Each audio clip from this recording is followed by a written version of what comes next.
Ambassador Elena Vasquez stood in the Great Hall of the Galactic Council for the last time. The chamber was enormous, built from crystal that sang when light touched it. Delegates from 47 species sat in their assigned places, their attention scattered across a dozen minor debates. Few of them noticed the small human woman walking toward the central platform. Elena was 63 years old. She had served as Earth's voice in this chamber for 22 years. Before her, her mother had held the same position. Before that, her grandmother. The Vasquez family had spoken for humanity across 3 generations. And in all that time, nothing had changed. She remembered her first day in this hall. She had been young and full of hope. She believed that if humanity worked hard enough, gave enough, sacrificed enough, they would finally earn their place among the stars. Now she understood the truth. Some debts could never be repaid, because some creditors never intended to acknowledge the payment. Elena reached the speaking platform and waited. The crystal beneath her feet hummed with ancient power. Around her, the delegates continued their conversations. A Koath minister was arguing about trade tariffs. A Veluxi hive speaker buzzed complaints about shipping delays. No one looked at her. She cleared her throat. The sound echoed through the chamber, amplified by technology humans had helped design 2 centuries ago. Slowly, reluctantly, the delegates turned their attention toward her. The human delegation wishes to make a final statement, Elena said. Her voice was calm and steady. She had practiced this moment for months. The Korath High Minister, a massive creature covered in golden scales, let out a rumbling laugh. Final. Are the humans leaving early today? Perhaps they have more charity work to attend to. Laughter rippled through the chamber. Elena waited for it to fade. She had heard such jokes countless times. Humans were the galaxy's helpers, its fixers, its quiet servants. Everyone knew this. Everyone found it amusing. 312 years ago, Elena began, humanity made first contact with the Celestine exploration vessel Wandering Light.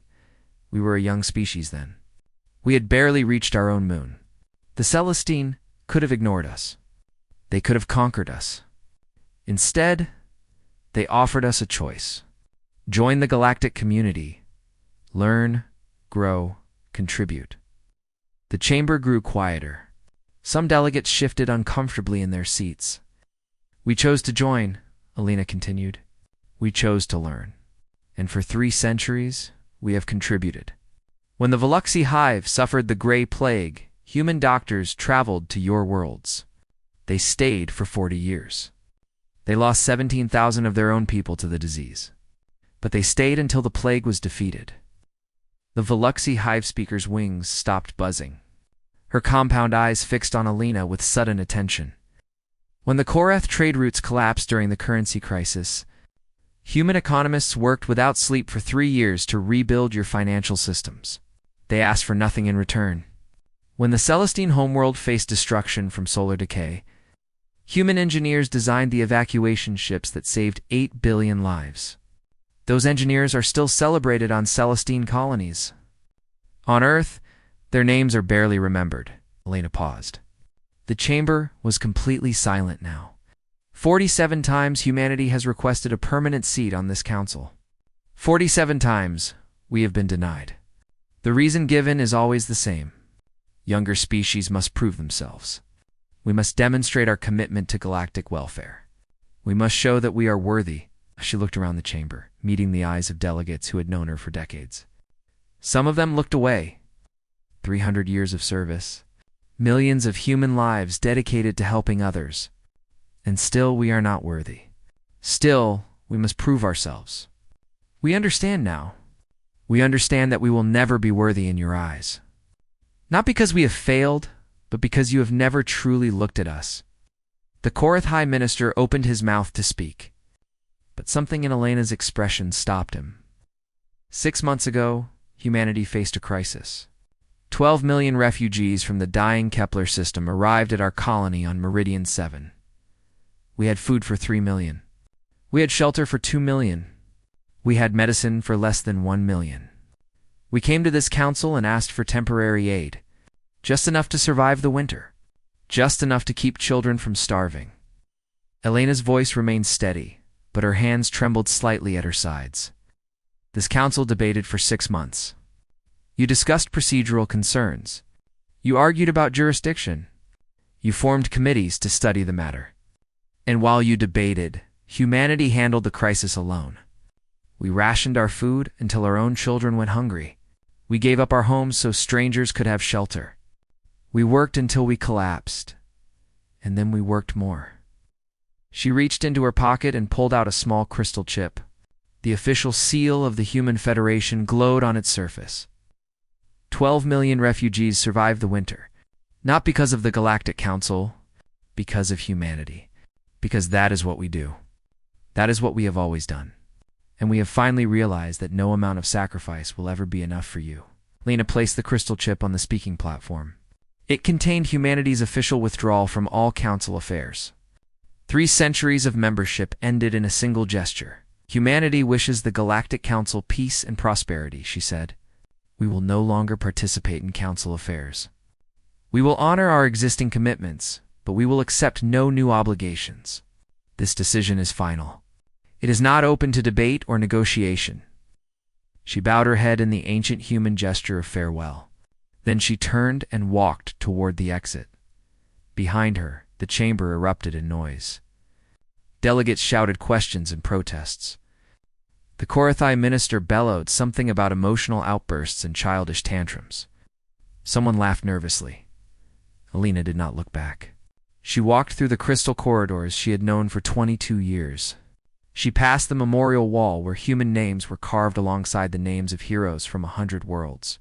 She walked past the medical center, where human doctors still worked, past the translation office, where human linguists still labored, past the engineering bay, where human technicians still solved problems that had stumped other species for centuries. None of them looked up as she passed. They did not know yet. They would learn soon enough. Outside the council building, a transport waited to take her to the orbital station. From there, she would travel to Earth. She would deliver her report to the Human Federation Assembly. And then she would rest. For the first time in 22 years, she would rest. Behind her, the Galactic Council was already returning to normal business. The Korath High Minister made a joke about humans and their feelings. The Veluxi Hive Speaker wondered aloud how long this tantrum would last. The Celestine delegate, an old friend of Elena's, sat in troubled silence but said nothing. None of them understood what had just happened. None of them realized that the galaxy had just lost something precious. They would learn. In time, they would all learn. But by then, it would be far too late. Alina Vasquez looked up at the stars as her transport lifted into the sky. Somewhere out there, beyond the mapped borders of council space, humanity would find a new home. A place where they could build something better. A place where their children would never have to beg for the respect they had earned 1,000 times over. The stars were waiting. And humanity was finally ready to answer their call. 3 years passed and the galaxy continued spinning. The stars burned as they always had. Ships traveled between worlds. Trade continued. Life went on. The Galactic Council congratulated itself on how smoothly everything functioned. The humans had made such a dramatic exit, but in the end, nothing had really changed. The Korath High Minister gave speeches about the strength of the Council. He spoke of how younger species sometimes needed to learn difficult lessons about their place in the universe. The delegates applauded his wisdom. Ambassador Zinthara of the Celestine is not so certain. She was young by Celestine standards, barely 200 years old. She had spent her childhood on a colony world where human teachers ran the schools. Her best friend growing up had been a human girl named Sarah, who dreamed of becoming a starship captain. They had lost touch over the years, but Zinthara still remembered the games they played, the secrets they shared, the promises they made under alien skies. Now Sarah was gone, along with all the other humans. And Zinthara was beginning to notice things that others seemed to miss. It started with the translation matrices. For 2 centuries, human linguists had maintained the complex systems that allowed 47 species to communicate. The work was tedious and thankless. It required an understanding of how different minds processed meaning, how emotions colored words, how context changed everything. Humans were strangely good at this work. Their own languages were chaotic and illogical, filled with exceptions and contradictions. This made them perfect bridges between species that thought in completely different ways, without human maintenance. The matrices began to degrade. The changes were subtle at first. A greeting that should have conveyed warmth came across as cold formality. A trade offer that should have seemed generous appeared suspicious. A joke that should have brought laughter caused offense instead. Zinthara noticed when a Veluxi trade delegation stormed out of negotiations with the Korath. Both sides claimed the other had insulted them. When she reviewed the translation logs, she found the problem. A Korath phrase meaning, "We value your partnership," had been translated into Veluxi as "We tolerate your presence." One had noticed the error because no one was checking anymore. She brought her concerns to the council. The Korath High Minister dismissed them with a wave of his massive hand. "Hire new translators," he said. "There are billions of beings in the galaxy. Surely some of them can do the work the humans did." They tried. They failed. The best Celestine linguists studied the translation matrices for months. They could not understand how the systems worked. The human designers had built something that should have been impossible. A framework flexible enough to carry meaning across species that thought in patterns as different as fire and water. The Celestine could describe what the system did. They could not replicate it. The Korath hired specialists from a dozen worlds. Each one gave up after a few weeks. The work was too complex, they said, too demanding. It required a kind of thinking that their minds were not built for. Meanwhile, the problems spread. Interstellar shipping began to slow. Human freighter captains had built relationships across 1,000 worlds over 3 centuries. They knew which routes were safe and which were dangerous. They knew which port authorities could be trusted and which ones demanded bribes. They knew which cargo handlers were careful and which ones would damage goods through carelessness. This knowledge was not written down anywhere. It lived in human minds, passed from generation to generation through stories and warnings and hard-won experience. When the humans left, they took this knowledge with them. The ships that replaced them flew blind. Shipping delays became common. Then shipping disputes. Then shipping disasters.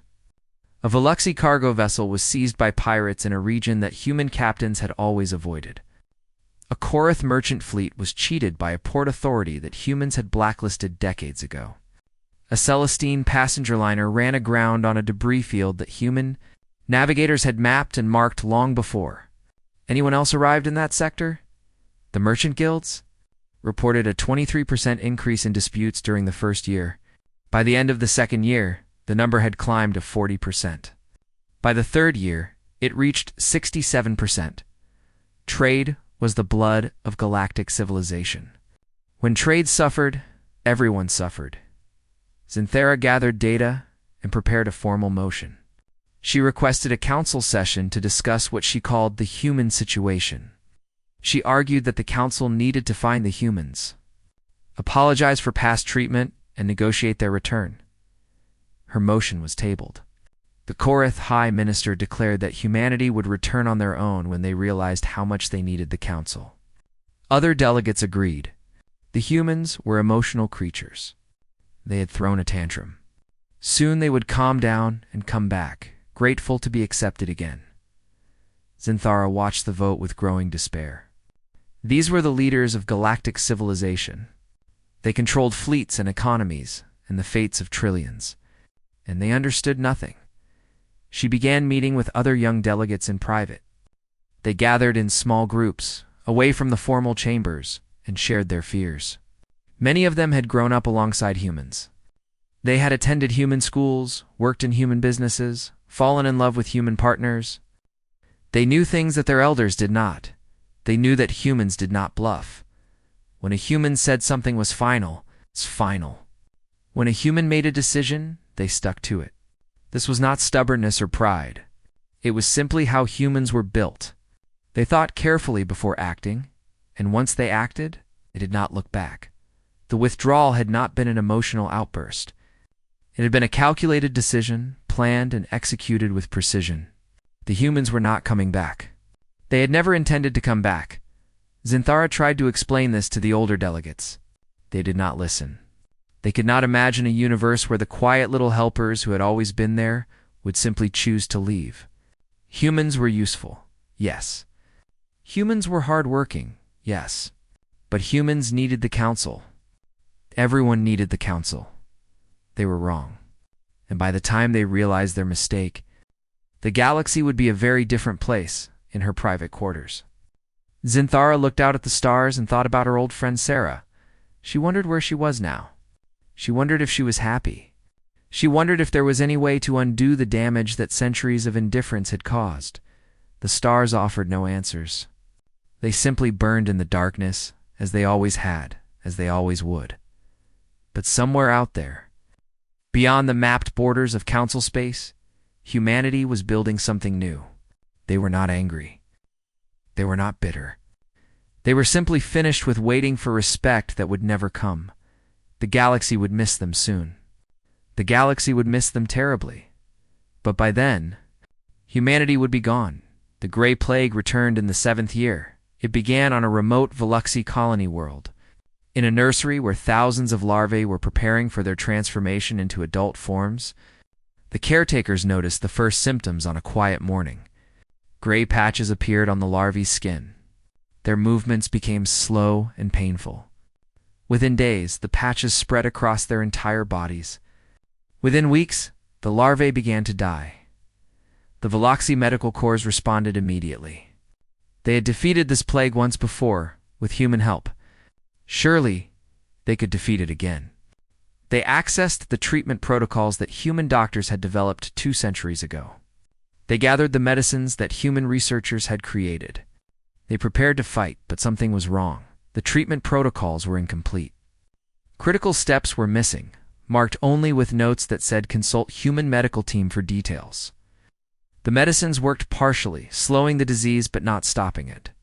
The Veluxy doctors realized with growing horror that they had never learned the full methodology. They had simply trusted that humans would always be there. To guide them, the humans were not there anymore. Desperate messages were sent to human medical institutions across the galaxy. All of them returned the same automated response. This facility has been closed. Humanity thanks you for your partnership over the years. We wish you well. Plague spread from world to world. Veluxy ships carried it to trading posts and colonies across their territory. The Hive leadership demanded answers. Their doctors had none to give. The knowledge needed to stop the plague had walked out of the galaxy when humanity left. Millions of larvae died. The Veluxy hive, which had stood united for 10,000 years, began to fracture. Different regions blamed each other for the disaster. Old rivalries resurfaced. Civil war became a real possibility, and the Veluxy were not alone in their suffering. The Koroth economy entered freefall in the same year. For centuries, human economists had managed the complex algorithms that balanced the currencies of 17 species. The work required constant adjustment, careful monitoring, and deep understanding of how different economies interacted. The humans had done this work quietly, without recognition, because it needed to be done. Without human management, the algorithms drifted out of alignment. Inflation became unpredictable. A Koroth merchant might sell goods for what seemed like a fair price, only to discover that the currency had lost half its value overnight.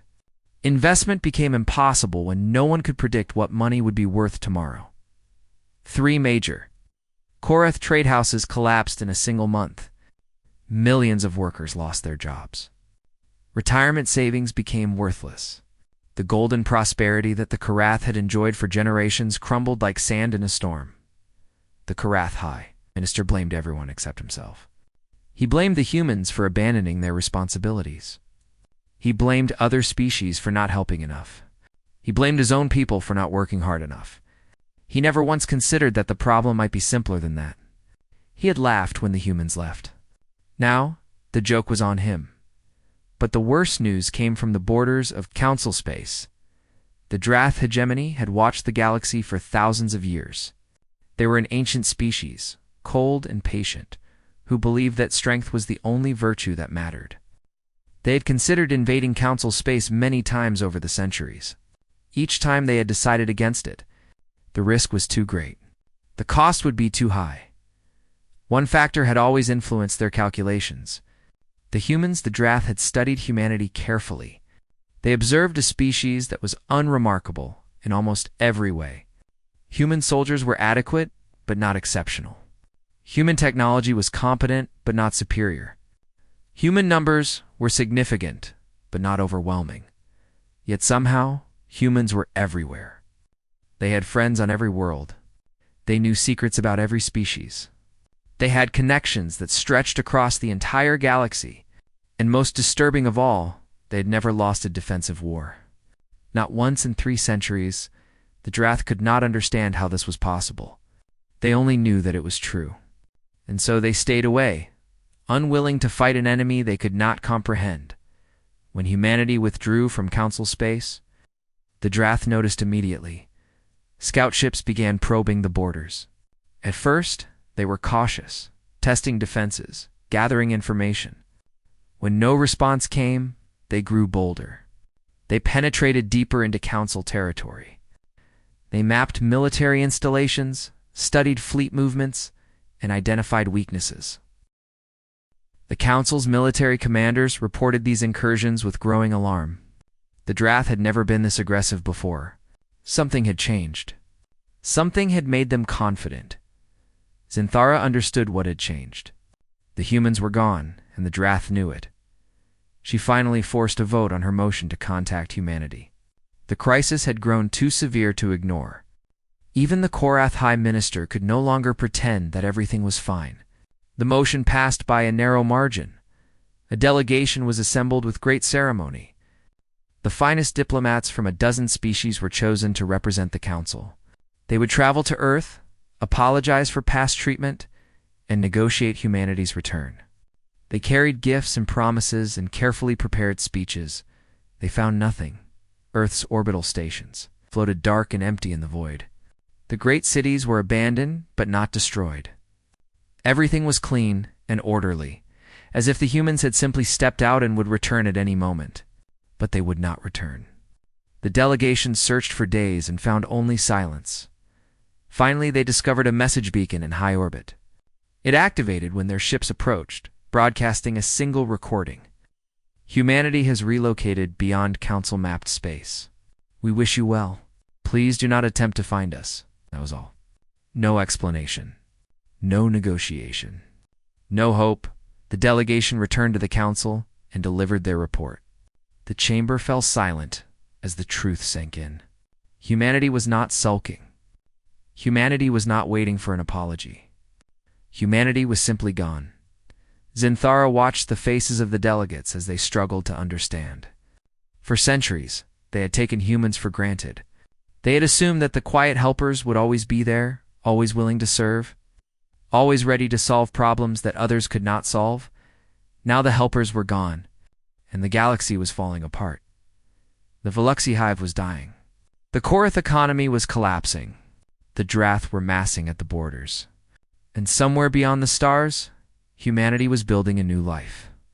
Free from the burdens they had carried for 300 years, Zinthara wondered if they were watching. She wondered if they cared. She wondered if there was any way to find them, to reach them, to beg for their help one more time.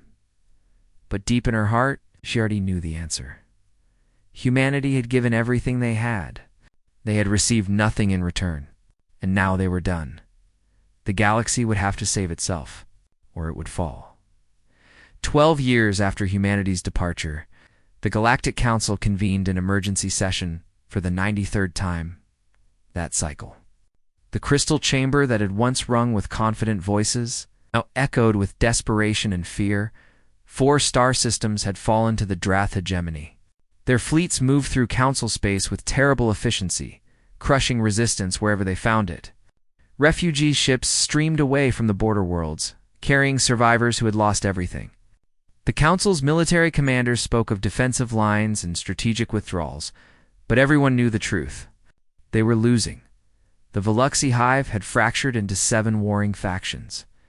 Each faction blamed the others for the plague that had killed 40 million larvae. Ancient hatreds that humans had helped heal over centuries erupted fresh and raw. Ships that should have been fighting the Drath were instead fighting each other. The Korath currency was worthless outside their home systems. Trade had collapsed to a fraction of what it had been. Starvation threatened worlds that had known only abundance for generations. The Korath High Minister had been removed from office and replaced by a younger politician named Kiraveth, who had spent her university years on Earth. She wept during her inauguration. Standing before her people, she spoke words that would echo through history. "We told them their emotions made them weak," she said, her voice breaking. "We mocked their short lives and their strange customs. We laughed when they asked for help. And now they are gone, and we are dying, and we have no one to blame but ourselves." Search parties scoured the galaxy for any trace of humanity. They found abandoned colonies on 100 worlds, each one carefully decommissioned and cleaned before the humans left. They found shuttered hospitals and empty schools and silent factories. Everywhere, they found the same pattern. Humanity had not fled in panic. They had planned their departure for a very long time. Council historians began examining old records with new eyes. What they discovered was chilling. Human delegates had voted against expanding. Humanity's responsibilities exactly 847 times over 3 centuries. Each time they had explained that humans were stretched too thin, that they needed to focus on their own development, that other species should learn to manage their own affairs. Each time, they had been overruled. The Council had always found new burdens for humanity to carry, new problems for humans to solve, new crises that only human expertise could address, and each time, the humans had accepted the burden without complaint. They had done the work because it needed to be done. They had helped because that was who they were. But they had never stopped planning for the day when they would finally be free. A Celestine philosopher named Vertan published a paper that spread across the surviving communication networks. It was titled "The Weight We Never Knew They Carried." "We thought of them as servants," Vertan wrote. "We thought of them as helpers, assistants, useful creatures who existed to make our lives easier. We never asked ourselves why they helped us. We never wondered what they wanted in return. We simply assumed they would always be there, like the stars in the sky or the air we breathe." The paper continued for many pages, documenting all the ways humanity had supported galactic civilization, the medicines they had created, the technologies they had shared, the conflicts they had mediated, the disasters they had prevented. Reading the paper was like seeing the galaxy with new eyes. Every system, every institution, every alliance bore human fingerprints. "We did not lose servants," Vertan concluded. "We lost the species that held us together because they believed in what we could become. We proved them wrong. And now we must live with the consequences." The paper sparked debates across the surviving worlds. Some rejected its conclusions, insisting that humanity had been given plenty of rewards for their service. Others accepted the truth and sank into despair. Still others began asking a different question. If humanity had planned their departure for so long, where had they gone? And why had no one been able to find them? The answer came from an unexpected source. A Celestine exploration vessel fleeing from Drath raiders stumbled into a region of space that had always been considered uninhabitable. The stellar nursery known as the Cradle of Fire was filled with radiation and gravitational chaos. No species could survive there. The exploration vessel expected to die instead. They found a beacon. The beacon transmitted a simple message, repeated over and over. It contained no words, only coordinates. In a single image, an open human hand, the exploration vessel transmitted its discovery to the Council before its communication systems failed. Within hours, the news had spread across the galaxy. Humanity had been found. They were living in a place no one had thought to look, surviving conditions that should have killed them. Xanthera volunteered to lead the contact mission. She had spent 12 years trying to undo the damage that centuries of indifference had caused. She had failed at every turn, but now there was hope. Faint, fragile hope. Her ship was small, carrying only a dozen crew members. They were all volunteers, beings who had known humans personally, who had loved humans and been loved by them. They traveled through dangerous space, past Drath patrols, and through radiation storms. Following the coordinates that humanity had finally shared, what they found took their breath away. The stellar nursery was not empty. It was full of life. Hundreds of stations orbited newborn stars, their lights twinkling like jewels against the cosmic fire. Ships moved between them in endless streams. And everywhere humans walked and worked and lived. They were not alone. Zinthara counted 17 species she had never seen before. Refugees and exiles, forgotten peoples from the far edges of known space. Somehow, they had found their way to humanity.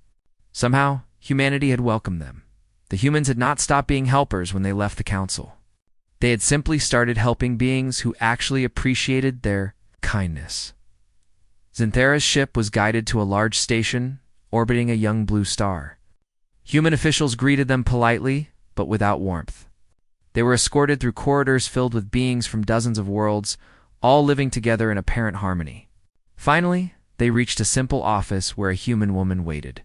Her name was Yuki Tanaka, and she was the speaker of the human collective. She looked old and young at the same time, her face marked by years of work, but her eyes still bright with purpose. She gestured for Zinthara to sit. "We have been watching," Speaker Tanaka said. Her voice was soft but carried clearly in the quiet room. "We had hoped you would learn to stand on your own. Some of you did. Many did not. We need your help," Zinthara said.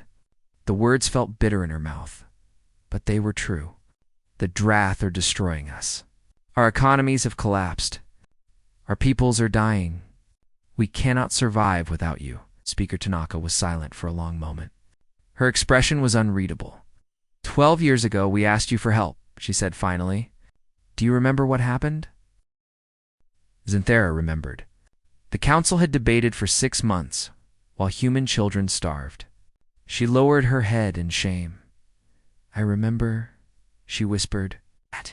"Then you understand why we cannot simply return to the way things were." The words hit Zinthara like a physical blow. After everything she had done, everything she had risked to get here, was humanity going to refuse? Was this the end?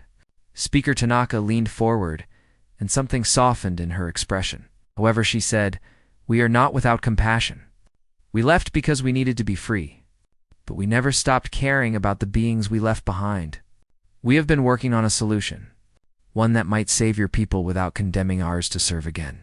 Hope flickered in Zinthara's hearts. "What solution?" Speaker Tanaka smiled. It was the first human smile Zinthara had seen in 12 years, and it carried more meaning than words could express. "That," she said, "will take some time to explain." Speaker Yuki Tanaka leads Zinthara through the station's winding corridors. They passed laboratories where human scientists worked alongside beings from species the Council had never encountered. They passed schools where children of different worlds learned together. They passed gardens filled with plants from 100 planets, tended by hands of every shape and color. "When we left Council space," Tanaka explained as they walked, "we did not abandon our nature. Humans cannot stop helping others. It is written into our very souls. But we learned something important during our centuries of service. Helping others does not mean carrying them. It means teaching them to walk." They entered a vast observation deck overlooking a newborn star. The light painted everything in shades of blue and gold. Zinthara had never seen anything so beautiful. "The beings you see here came to us because they had nowhere else to go," Tanaka continued. "Refugees from dying worlds, exiles from oppressive regimes, survivors of disasters that no one else cared about. We welcomed them, but we did not simply give them what they needed. We taught them to build it themselves." She gestured toward a group of aliens working on a construction project nearby. They were a species Zinthara did not recognize, with long limbs and iridescent skin. Human engineers stood among them, demonstrating techniques, answering questions, but not doing the work for them. "Within a generation, most of them will not need us anymore," Tanaka said. "They will have learned to solve their own problems, build their own futures. That is what true help looks like.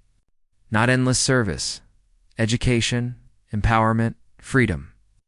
Zinthara understood what Tanaka was saying. She also understood why it was difficult to... Here, you are saying the council became dependent on you, yes. You are saying we never learned to stand on our own because you were always there to catch us. Yes. Zinthara turned to face the human woman. Then why did you keep helping?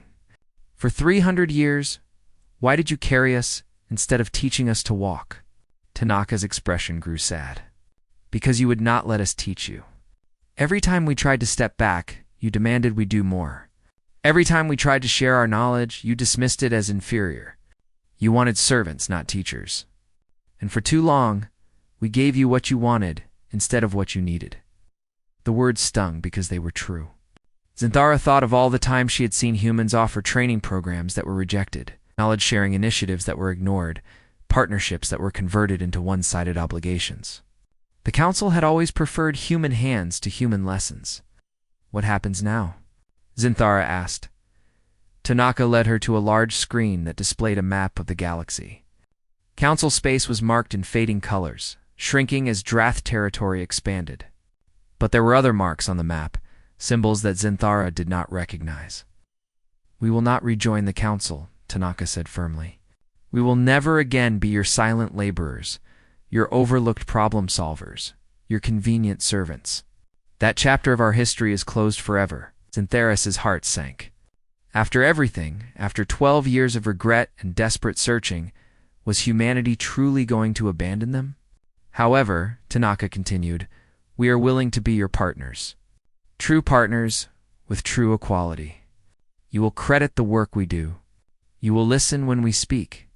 You will grant us the seat on the council that should have been ours centuries ago.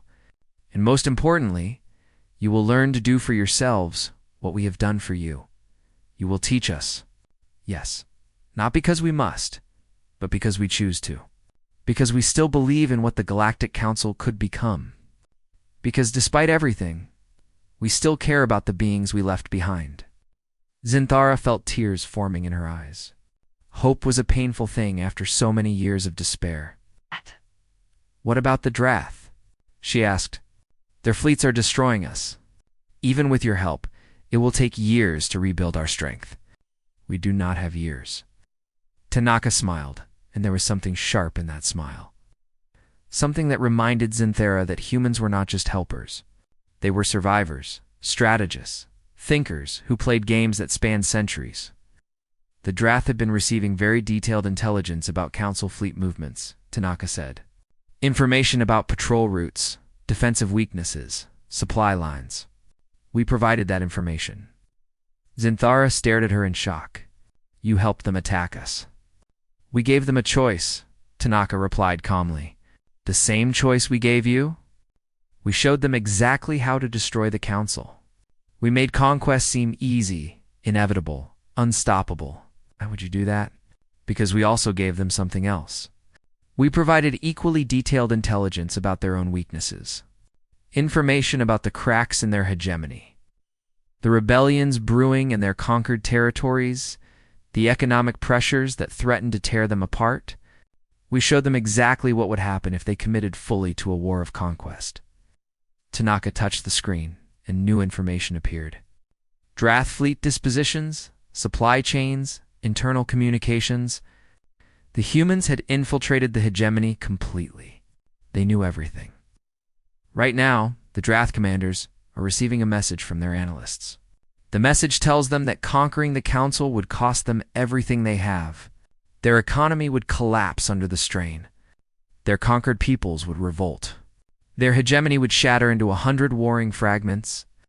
They will not believe it, Zinthara said. They'll already believe it, because we did not just tell them. We showed them. We engineered small failures in their supply lines, tiny setbacks that perfectly matched our predictions. We proved that we understand their weaknesses better than they understand themselves. Tanaka turned to face Zinthara directly. Her eyes held something ancient and powerful, the accumulated wisdom of a species that had survived against all odds for longer than most civilizations had existed. The Drath are rational beings. They will do the math. And when they do, they will discover that peace is more profitable than war. They will withdraw. They will negotiate. And in the end, They will join the same community of worlds that they once sought to destroy. You planned this, Zinthara whispered. All of it. From the very beginning, we planned for many possibilities, Tanaka admitted. This was one of them. The outcome was never certain. It depended on choices that others would make. But we gave the galaxy a chance to grow, a chance to learn, a chance to become what we always believed it could be. The realization hit Zinthara like a thunderbolt. Humanity had not withdrawn in anger or despair. They had withdrawn because it was the only way to teach the galaxy the lesson it needed to learn.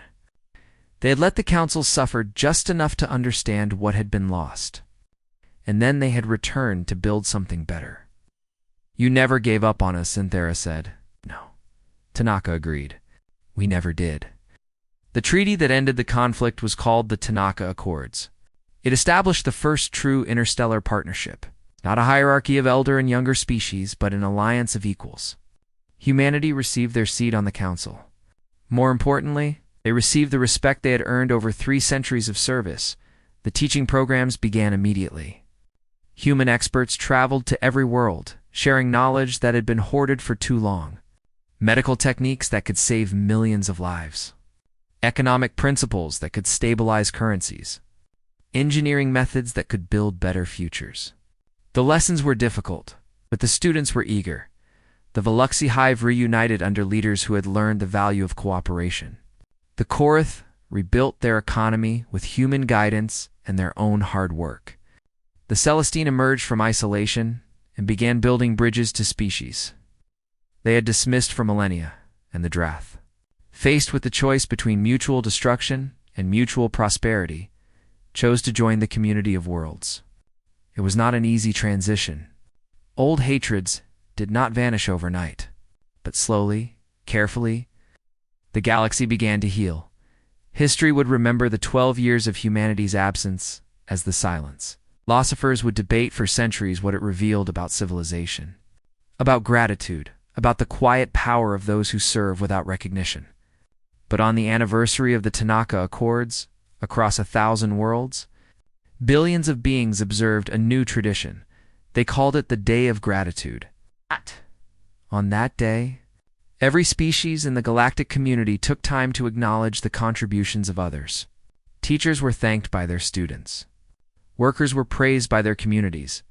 The quiet helpers who kept civilization running were finally seen and appreciated. And somewhere in the stellar nurseries beyond mapped space, humanity continued building a future worth inheriting.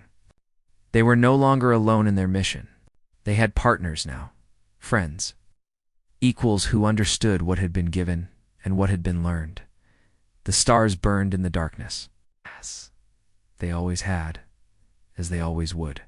But now their light seemed brighter somehow, warmer, full of promise. The galaxy had learned its lesson, and humanity, at last, had come home.